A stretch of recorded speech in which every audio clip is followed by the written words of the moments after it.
राहुल और प्रिया का प्यार स्कूल से शुरू होकर कॉलेज तक पहुंच चुका था। दोनों एक दूसरे को बेहद प्यार करते थे और दोनों एक साथ ढेर सारे सपने देख रहे थे। अपनी खुशहाल जिंदगी को राहुल का यह आखिरी साल था। कॉलेज में शाम को मिलने की बात कहकर प्रिया ने फ़ोन काट दिया था। राहुल ने घड़ी देखी तो अभी दिन के 3 बज रहे थे। वह प्रिया से मिलने के लिए बेचैन हो रहा था। आज राहुल ने महसूस किया कि प्रिया की आवाज़ में एक बेचैनी सी थी। शाम होने को आई थी। अचानक राहुल के घर की घंटी बजी और उससे पहले कि राहुल दरवाजे तक पहुंचता, उसकी माँ ने दरवाज़ा खोला। वह प्रिया ही थी। उसने राहुल की माँ को नमस्ते किया और सीधे राहुल के कमरे की तरफ बढ़ गई। राहुल की माँ को उनके प्यार के बारे में पता था, इसलिए वह मुस्कुरा रह गई। राहुल की माँ ने कहा, राहुल मैं चाय बना रही हूँ। राहुल ने कहा, ठीक है माँ। फिर राहुल ने प्रिया को गले लगाया। राहुल की बाहों में सिमटी प्रिया ने अचानक अपना सर राहुल की तरफ उठाया। राहुल का जैसे सीना फटा गया हो। प्रिया की तरफ देखकर प्रिया की आंख में आंसू भरे हुए थे। राहुल समझ नहीं पाया कि अचानक से क्या हो गया। फिर उसने सबसे पहले प्रिया के आंसू पोंछे और राहुल ने प्रिया से पूछा, क्या हुआ जान, तुम रो क्यों रही हो? इतना सुनते ही प्रिया जैसे और टूट गई और बिना आवाज़ के वह और रोने लगी।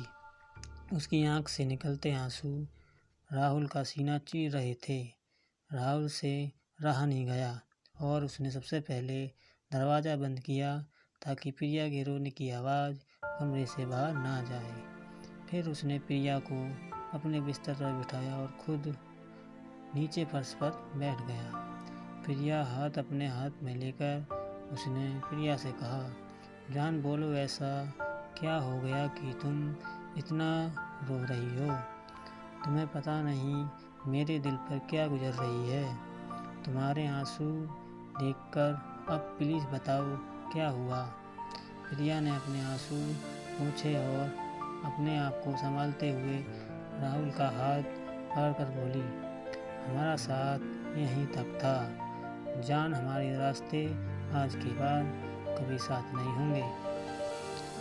राहुल को जैसे एक झटका लगा। उसने प्रिया के हाथ को कस के पकड़ा और बोला, क्या पागलों जैसी बातें कर रही हो तुम? होश में तो हो ना? प्रिया की आंखों से फिर से आंसू टपकने लगे। उसने राहुल को अपने पास बिस्तर पर बिठाया और उसका हाथ पकड़कर बोली, जान अब मैं किसी और की पत्नी बनने जा रही हूँ।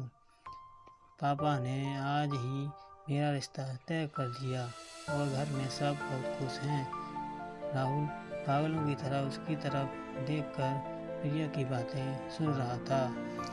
उसने समझ नहीं आ रहा था कि वह कैसे क्या बोले। फिर थोड़ी देर बाद जैसे उसे होश आया, उसने प्रिया की आंखों में झांक कर कहा, तुम मजाक कर रही हो ना जान? हालांकि राहुल की आवाज़ कह रही कंपन खुद राहुल को बता रही थी कि वह जानता था कि अब सब कुछ खत्म हो चुका है और प्रिया मजाक नहीं कर रही है। प्रिया ने उसके सवाल का जवाब नहीं दिया। अपने चेहरे को दुपट्टे से पोंछकर उसने राहुल से पूछा, क्या तुम्हें यह सच में मजाक लग रहा है? राहुल को अचानक से एक ऐसा लगा जैसे पूरा कमरा उसकी आंखों के सामने झूमने लगा हो। उसने अपना सर अपने हाथ से पकड़कर और एक शब्द ना कहकर फर्श की तरफ दौड़ने लगा। सब कुछ धुंधला सा दिख रहा था उसके, क्योंकि उसकी आंखों में आंसू भर आए थे जो अभी अभी उसकी बचपन की मोहब्बत प्रिया ने उसे तोहफे में दिए थे। प्रिया बिस्तर से उठी और दरवाजे की तरफ बढ़ी। राहुल अभी भी वैसा ही बैठा हुआ था। प्रिया ने जब राहुल का नाम लेकर पुकारा तो राहुल हैरान हो रह गया। प्रिया की तरफ देखने लगा। आज तक जो प्रिया उसे जान के अलावा और कुछ नहीं कहती थी, आज शादी तय होते ही उसे उसके नाम से बुला रही थी। अचानक जैसे राहुल को होश आया, उसने चेहरे पर आंसुओं को साफ देखा जा सकता था। उसके होठों पर एक दर्द भरी मुस्कुराहट थी। उसने प्रिया की तरफ गौर से देखा और बोला, तुम ये कहने वाली हो ना कि मैं तुम्हारी शादी में कोई बाधा ना डालूं? प्रिया ने यह सुनकर सर झुका लिया और हल्के से बोली, हाँ राहुल, यही कहना था। मुझे पूरी उम्मीद है कि तुम मेरी हालत समझोगे और कुछ भी ऐसा वैसा नहीं करोगे जिससे यह शादी टूटे या मेरे घर वालों को की बदनामी हो। राहुल हैरानी से प्रिया को देखता रहा। यह था उसके बचपन का प्यार। जैसे यह तक पता नहीं था कि वह ऐसा कुछ करने को सोच भी नहीं सकता जिससे प्रिया या उसके घर वालों को कोई नुकसान हो। क्या इतना ही जानती थी प्रिया? उसे राहुल प्रिया से कुछ कहने वाला था मगर फिर रुक गया। उसने प्रिया की तरफ देखते हुए दीवानों की तरह मुस्कुराया और अपने दोनों हाथ प्रिया के सामने जोड़े और फिर दरवाज़ा खोल दिया। प्रिया जैसे ही कमरे से निकली, उसने देखा कि राहुल की माँ वहीं दरवाजे पर खड़ी थी। वह समझ गई कि राहुल की माँ ने सब कुछ सुन लिया है। अपना सर झुकाकर प्रिया वहाँ से चली गई।